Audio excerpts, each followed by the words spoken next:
Welcome to Safe Coalition Confronting Our Crisis. I'm Dr. Ann Bergen, joined by Jim Derrick, who is the president of the Safe Coalition and creator of this series of programs, whose purpose is really to support the mission of the Safe Coalition, which is really about providing information about treatment options and resources and support for both individuals and their families who are dealing with the issue of substance use disorder. Jim has taken a leadership role because he knows firsthand the devastating toll that this disease takes on individuals and those who love them. And he included me in this whole enterprise because he knows my passion for, as an educator, for issues dealing with early intervention and prevention, knowing that in many instances there's a learning component or a mental illness component that underlies this disease, so that working together we're hoping to take on this challenge.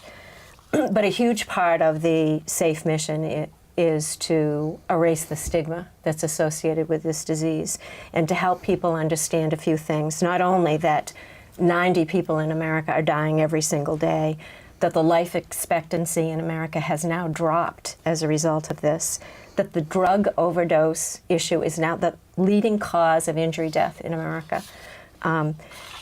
All of those things, but especially how easy it is to become addicted, but then how gut-wrenchingly painful it is to stop, and that the fact is that the relapse rate is 80%. This disease is so complex, as we know, and it's just like with all past epidemics in America, that we've come together to fight, aggressively fight, and to use our resources and to combat these epidemics. And we have to do it now, and that's why this is our crisis. I came across this quote today that I thought I would share, and it's just from a mom who lost an adult child to this disease, and she said, "Every person we lose leaves a gaping hole in the world. That hole will swallow us all if the tide is not turned." So our guest today is one of those courageous fighters in this cause, not only to share her own story, but she's refusing to sit back in the face of her devastating loss. So I'm going to let Jim introduce our guest today. Thank you, Ann. Today we are very, very fortunate to have someone who I've come to know through just the past year and a half or so through the SAFE Coalition, Barbara Gilmeister. Welcome, Barbara. Thank you. Barbara has become a real hero of mine and of many in the community.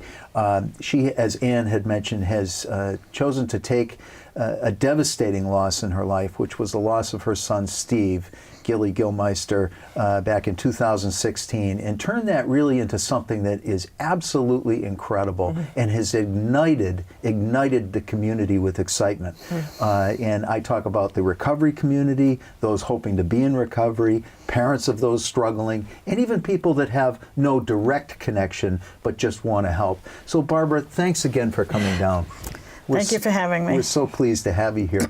Can you take us back through the genesis of really the idea for this? But even before that, let's talk a little bit about Steve, who's the inspiration for this, your son Steve. So Stephen seemed like a very happy child, very loved to make people laugh. He had great curly hair. He as I said, he loved to make people laugh. He had a great smile that automatically made you feel like you were a friend of his. Right. He had tons and tons of friends, literally all over the world. And Stephen and I did some traveling together. We had been on 2 trips to Israel together. He loved activities, being busy, having friends, socializing. Those were the most important things to him. Right. Right. And Stephen, like many, started showing signs of substance use disorder at a young age with marijuana. He started out with marijuana, which I'll put my plug in right now. I think anybody who thinks that it's not a gateway drug, I'm not saying that everybody who smokes marijuana ends up on heroin, but it certainly is one of the ways one of the pathways there. And he started by experimenting with marijuana. Right. And I'm sure I don't really know most of the story in between. And I know one thing led to another, and he eventually, he overdosed numerous times. He ended up at rehabs in California a couple times. He was in a sober home in Portland, Maine, that his probation officer told him that he needed to go to. And he went, and it was the best thing that happened to him. Right. And he loved it there. The people were wonderful. It was a clean place. It was homey. It was a great city. He loved the city of Portland, Maine. And he didn't stay there long enough. Right. As soon as he left, he was there for, I would say, maybe 5 months. And as soon as he left, he was excited about leaving, going out on his own. He didn't really have the skills to go out on his own.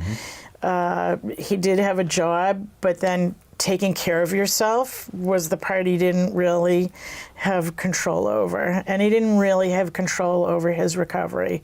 And unfortunately, he felt like it was the Gilmeister recovery system that he was following. Right. And he came home from California. He was headed back to Maine to, actually, the director there was going to make him an assistant house manager, and he was home for 48 hours, and he passed away at home. Right. And that's just over a year ago. Just over a year ago, October. And I want to talk to you a little bit about the spectrum of treatment, because I think it's important when we talk about sober homes and everything else. But let's stick with Stephen. Stephen's nickname is Gilly. Yeah. And his smile does radiate. There's a picture of him on the website, which we'll share at the bottom of the screen here for what we're about to talk about. But that obviously is a parent's biggest nightmare and a devastating, devastating loss. We met not long after that, Stephen's passing. And can you talk to us a little bit about how you chose to take on such a monumental task that we're going to explain to our viewers in a moment? So one thing that I want to point out is that you never know what small thing that you do for somebody, how that can become such an amazing gift, or such an amazing, how it can roll along and snowball into something larger than you can imagine. So this started out by, after Stephen had passed away, someone made a donation to the Safe Coalition, which I had never heard of before. And I guess at your board meeting, someone noticed, read, here we got a donation. And Stephen's probation officer sits on the board of the Safe Coalition. Oh, yeah. Right. And he said, wow, I know Stephen. And Steve, the probation officer, wrote me the most amazing, amazing letter about how Stephen's passing had affected him and how much he had meant to him. And at the end of the letter, it said, we have a donation that was made in Stephen's name. We'd like to do something with it, but we'd like to know how you would like to honor him. So that led to a meeting. Actually, I went to to one of your monthly meetings. That's right. Yeah, you spoke eloquently at that meeting. It was a large meeting, and due to the fact that it was such a large meeting, we decided to make a follow-up meeting of smaller people to discuss what to do with that donation.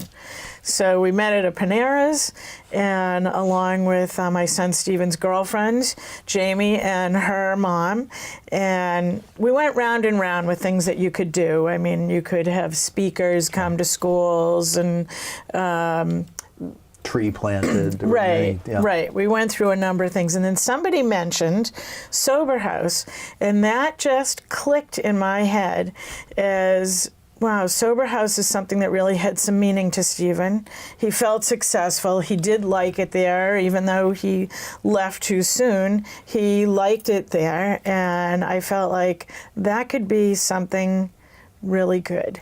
And this is why I don't hesitate to call you heroic.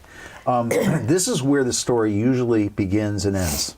in my experience, is that, and I would put myself into that category. There are often times when we dream big dreams and we have big thoughts about what we'd like to do if only, and if only, if only, and things never seem to line up.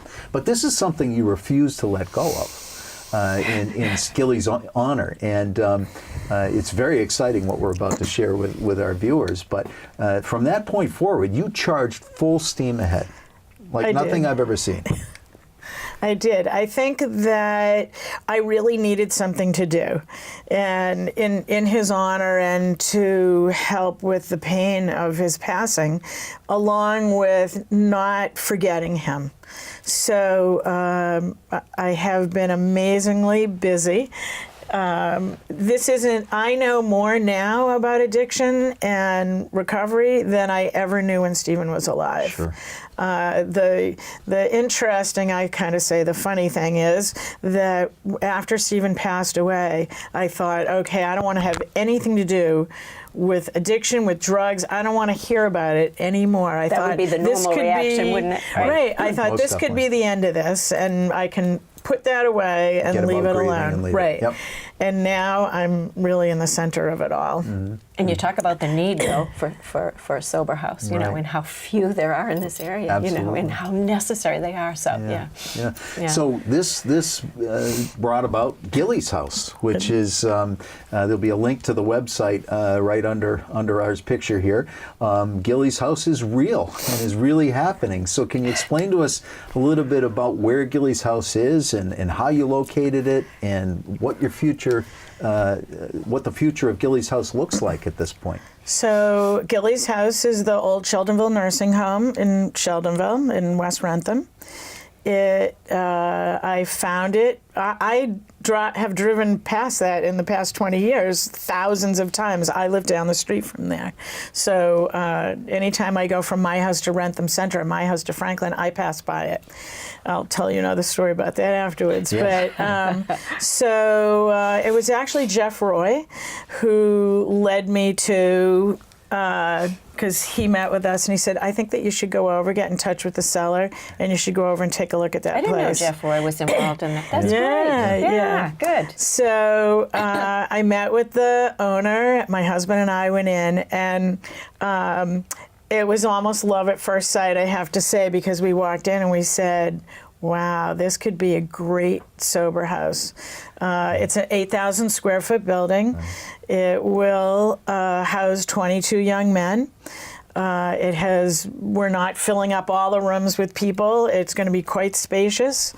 We're putting in a brand new kitchen, a brand new residential kitchen. It'll have actually almost 2 kitchens in one kitchen because you need the space so that more than one person can fix dinner at a time. The whole inside will be painted and updated, and I've picked out lighting and kitchen cabinets and countertops and kitchen flooring And folks have just seen pictures of this scroll through, and I will tell you that what a wonderful place for setting for a sober home. It's wooded, it's countryside, it's in a quiet community. There's loads of opportunities just in that quiet sort of setting, and you have some real plans for the types of offerings you're going to give your residents. Can you talk to us a little bit about that? We do. So the population that we're focusing on are young men, preferably under 30. Young men in that age group haven't had a chance because they've been so busy with their addictions.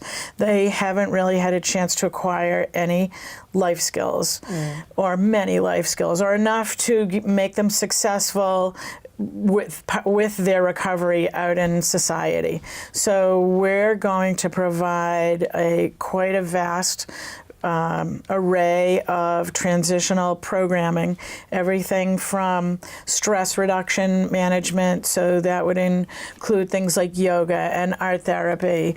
I have financial people who are going to come and, you know, some guys, if you're maybe 27, 28, my son Stephen had already, you know, as soon as you get some small job, they send you a credit card. So he had already messed up his credit. So we're going to have somebody come in and work with that, and how do you fix those things? What's a checking account? How does that work? We're going to make sure that people have health insurance and that they've had a recent physical. We're going to have cooking classes. I have a young man in recovery who's offered to teach carpentry skills to people who are interested, including getting tool belts and knowing names of tools and how they work. And I made a relationship with the Hockomock Y for all kinds of classes and to be able to, with gym memberships. We're going to do healthy living, healthy eating. Perfect. You need to know how to cook more than Stouffer's macaroni and cheese in a microwave. And, you need to be able to eat healthy and be healthy. So we have lots of, and I'm open to more suggestions, but I have lots of people who are going to come and do all kinds of programming along those What I lines. had mentioned in the article, it mentioned something about community service. Is that a component of it as well? Yes. Yeah. So young men, they'll need to be working or in school, Yeah. and will also be expected to do community service. And they'll certainly have jobs at the house to do, but outside the house, we're going to offer ourselves to places that need extra hands as well. I mean, we need extra hands. We need to pay that forward. Yeah. So And that's so research-based that the more that these young people in recovery go out and be, valuable and do important work out there. I loved that when I saw that That's such an important component, point right? you just made. Yeah. Yeah. It really is. I loved that when I Excuse saw me. that. Yeah. Barbara, absolutely incredible project. I mean, it's really, and I want anybody that's watching that is not familiar with what sober homes offer. There are many, many good sober homes in the state, and I would urge them to go to a website which is MASH. It's the Massachusetts Association of Sober Housing Certification website. And that MASH site is one in which you can find housing, sober homes and halfway houses that have complied with the certification that the MASH board, which are people that are experts in this area, have the criteria that they've set up. Barbara has taken the initiative to go and engage with MASH right from the get-go, and is in line to be MASH certified once they open, and has already received their trainings, which is an incredible says of volumes about what Gilley's House will be under your guidance and your leadership. But I wanted to take a quick step back and just talk about treatment and what is a sober house. Can you talk to us about the treatment landscape in general and how a sober house fits in? Right. So, and that's something I think so many parents don't know about or understand. Sort of they combine all the words together. So you can immediately go to detox, someone who's in real trouble. Sort of the first step would be to go to detox. One of the local places would be NORCAP. So generally 5 to 7 days Right. of getting the drugs out of your system. Exactly. And from there, people need to go to residential treatment, which is also known as a halfway house. And there, people can stay. It depends on your insurance, and that's where insurance comes into play here in a good way and a bad way.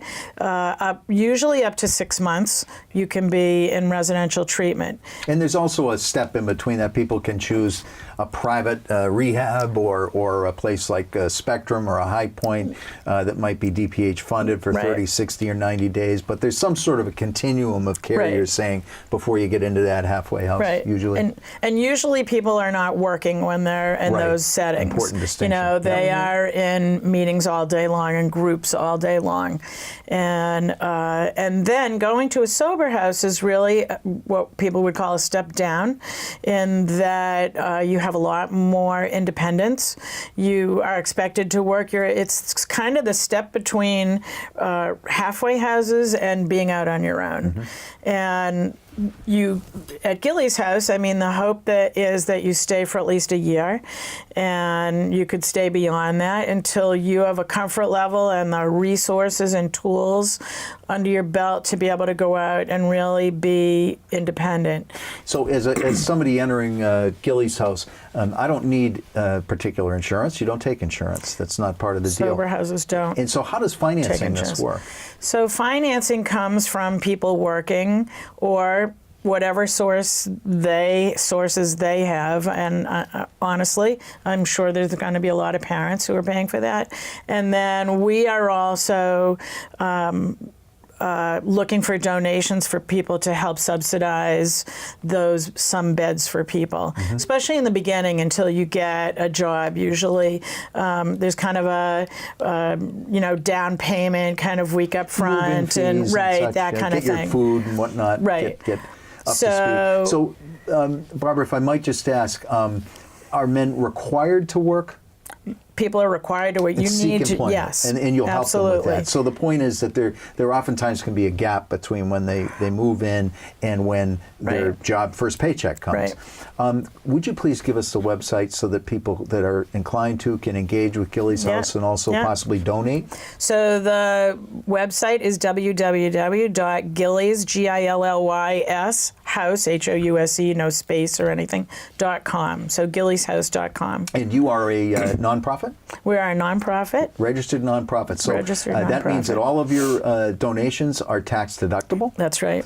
I can tell you, having intimate knowledge of having seen the business plan, knowing Barbara and the Gilmeister and the board of directors that she's assembled, her business acumen, this is a state-of-the-art, well-run facility. Your money will never go to waste, and you'll help people tremendously.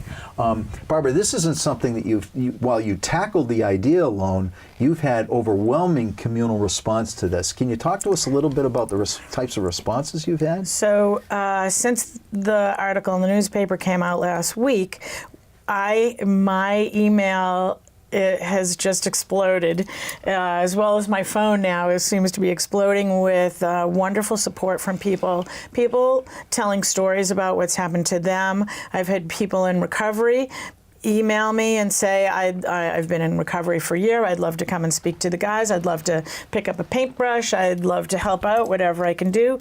I've had professional people, people who are licensed drug and alcohol counselors come and say, I'd love to volunteer some time. I'd love to volunteer time as a counselor and volunteer to paint.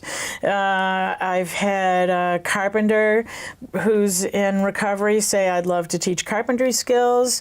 I had another gentleman who said, I'm a finished carpenter. I'd love to do some work. I had a teacher who says she teaches career ed kinds of things. She'd like to work on resume writing and interviewing and dressing for an interview.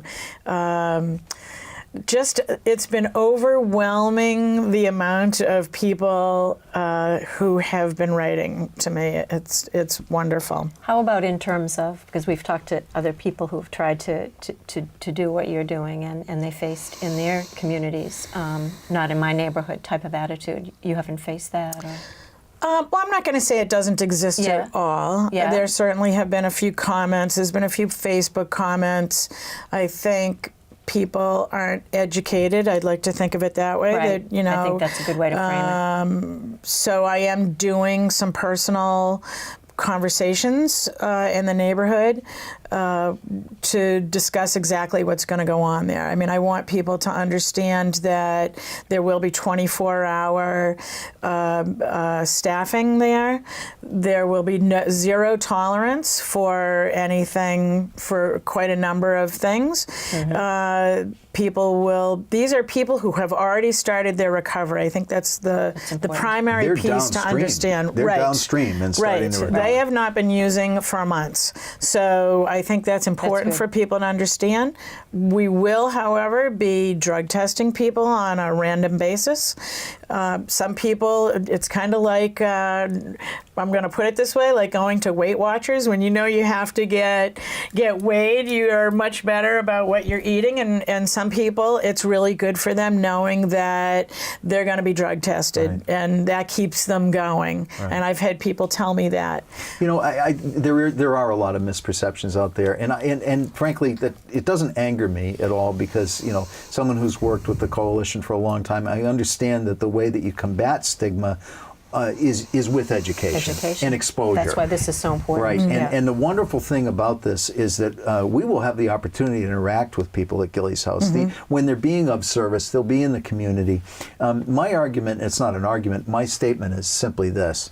If you want to run a risk of falling victim to a drug-related crime, or falling victim to a syringe lying on the ground, or some of the other unseemly things that happen around people that suffer from substance use disorder, then be careful when you're walking around in public, because that's where you're going to find your addicts, active addicts and active addict behavior.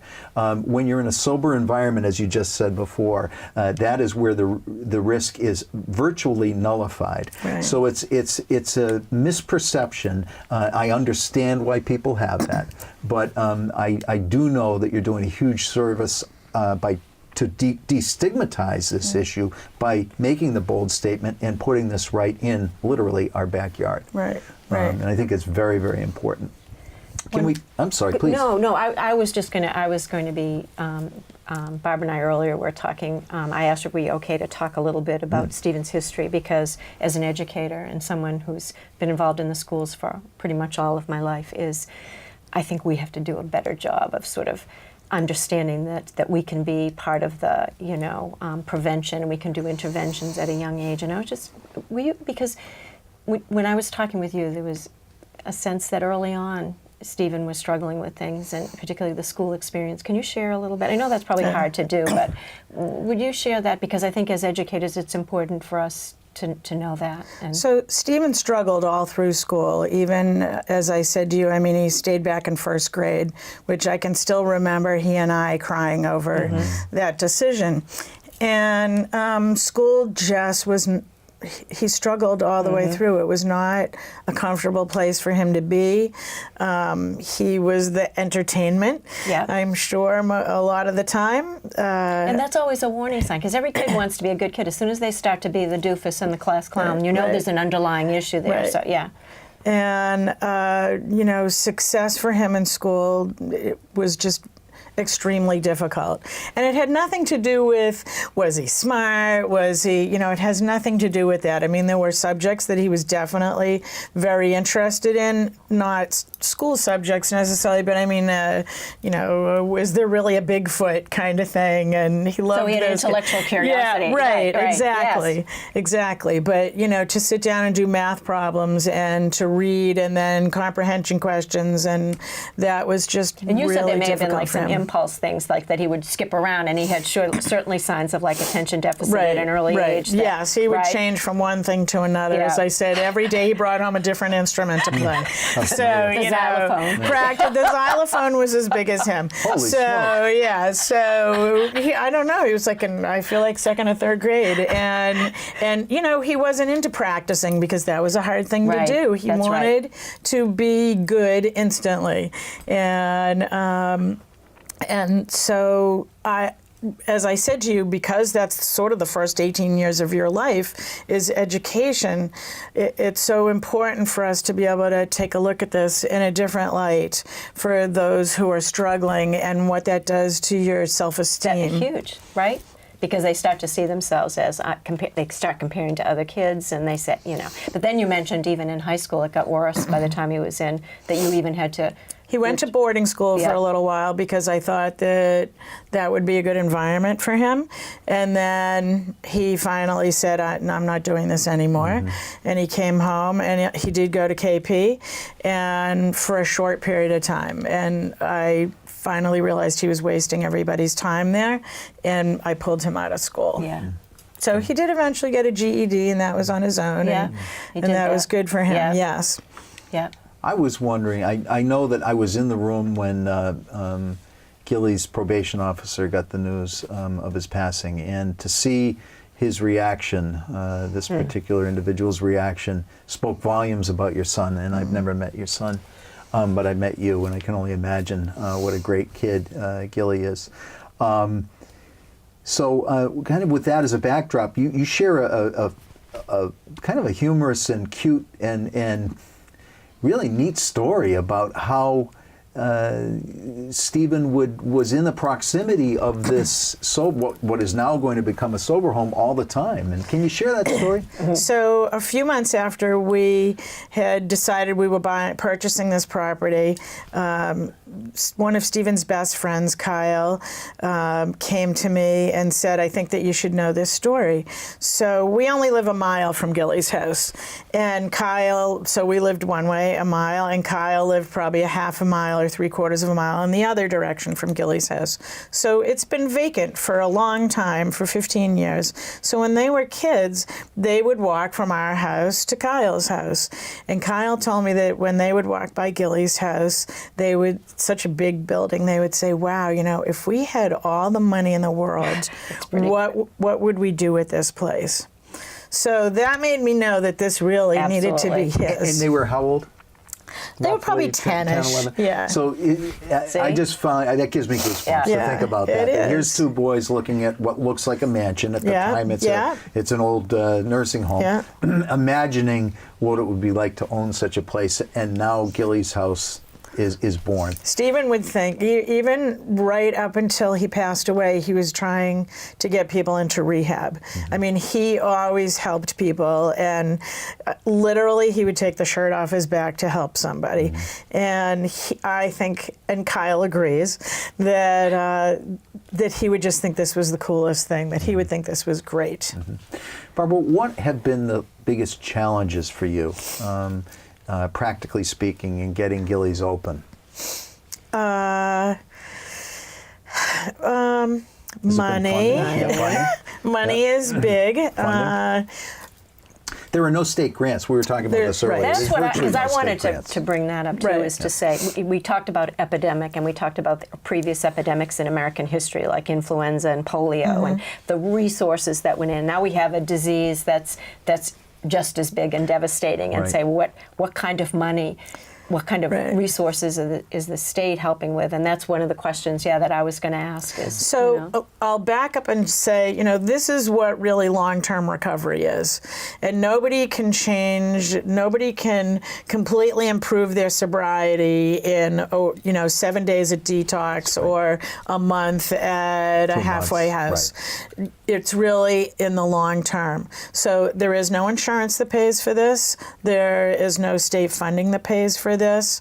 I can understand why there aren't more sober houses, more nonprofit sober houses, because we just did this all ourselves. We do have some financing from a bank, and we're putting some of our own money down on this. But honestly, without the help of volunteers and donations, and you wouldn't be able to do this. No. And I think that's a point I really wanted to drum home, is that that obstacle, once you get beyond just the physical obstacle of I've got to locate a building, now I've got to see whether or not it passes inspection, and I've got to apply for all the permitting and everything else. You have this enormous financial obstacle where you have no help whatsoever, and the residents moving in are faced with a challenge. So this challenge doesn't end, and I really want to encourage people to visit the Gilly's House website and to donate. And more importantly, please, drive by the property, take a look at it, send Barbara an email or a Facebook message. Barbara, what is the Facebook page for Gilly's? It's Gilly's House, Gilly's Inc. House. Yeah. Gilly's House, again, that's with no E in between the The L and Facebook Y. page is GILLY''S, Gilly's House. Right, Gilly's House. So please go on there, have a conversation with Barbara or whoever else is administering the Facebook page. See how you can get involved. I know there are people donating furniture. I know someday we're going to have a thaw, and there's going to be grass, and it's a beautiful place to grow. And you talked about having a garden there. It's on 2 acres of land, so I'd like to put in a vegetable garden in the spring and do. I've had lots of offers of landscaping, and listen, the guys can all be part of that as well. So I'd love to do some kind of memorial garden, or kind of peace garden, yoga, something garden where perhaps people who have lost someone would like to make something to put in there. So I'm just in the sort of creative stages or looking for somebody more artsy than I am to think of something to do in that vein. So there's I'm looking, people who have been working with me, I've kind of made it a blank slate of, come in with some ideas, and I certainly don't have all the answers, but I'd like people to be part of this. I think it's an important way to help people heal and feel part of the solution. You just said the key words. And it's why when I opened the program, I mentioned having a hero among us. Someone who's willing to literally put their own emotional and financial skin on the line and say, look, I'm going to do this, yes, in honor of my son, Gilly, but in the hopes that others will find recovery. And it isn't limited to the residents. I can tell you as a parent of someone who struggles, and I've spoken with many, many parents in the community, they see Gilly's House as a rallying place for their healing and their recovery. Whether their sons, daughters, or loved ones are in recovery or not, it's a place where they can add to the recovery community. They can become part of this movement to help others, if not their own. So on behalf of everybody in the community, Barbara, I just want to thank you. I want to thank you for everything you've done. I want to thank the board of directors at Gilly's House, and I want to thank your financing institutions and everybody that supported you. But primarily, I know it's been you leading this charge, and we really, really appreciate it. Thank you. Thank you very much. Yeah.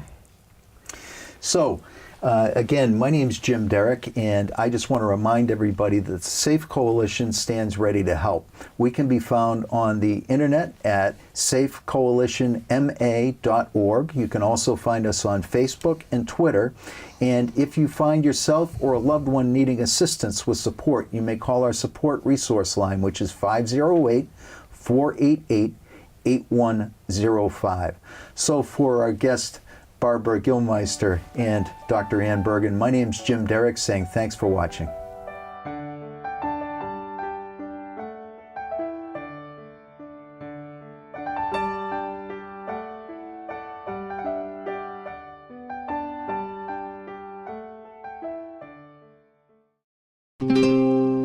This program was made possible by your Franklin friends and neighbors, good folks just like you. Thanks for supporting Franklin TV. And thanks for watching.